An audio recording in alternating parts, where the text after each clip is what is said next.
So, ito yung lulutuin ko ngayon na soup na sabaw ng Chinese soup. Yan po ang ingredients: carrot, ginger, dates, corn, tapos spare ribs.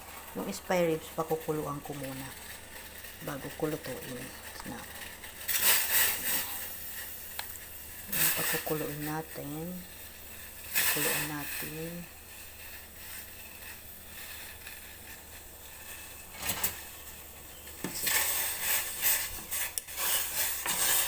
Para mawala yung sibo-sibo. Kukulan natin ng saglit. Tapos, alam nyo naman, ang mga tsukwa ayaw ng malansa.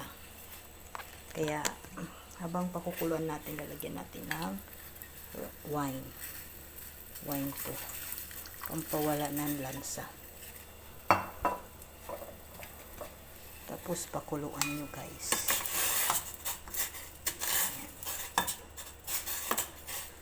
Pag lumabas na yung mga sibo-sibo, pwede na natin i-off yan.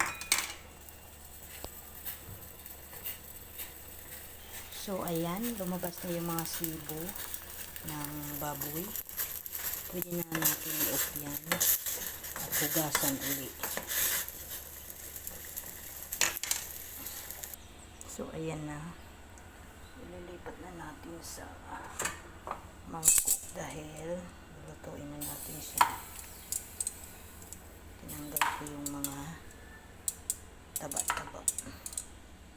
So, ayan na. At nagpapakulo na rin ako ng bagong tubig para lahat is sabay-sabay na doon pakuluan.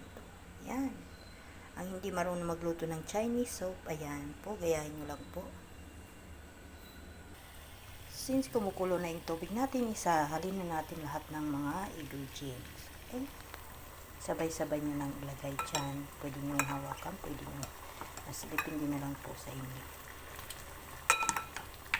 Ayan, lalagay na natin lahat ng ingredients dito.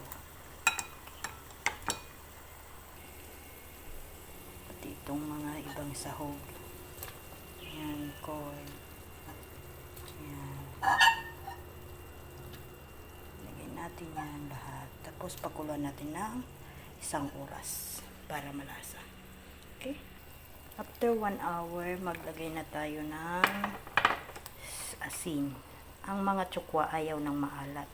Kaya maglagay lang tayo ng tamang alat. Ayaw nila ng maalat. Tutusin, ayaw nila lagyan ng asin. Pero lalagyan ko para naman medyo may lasa.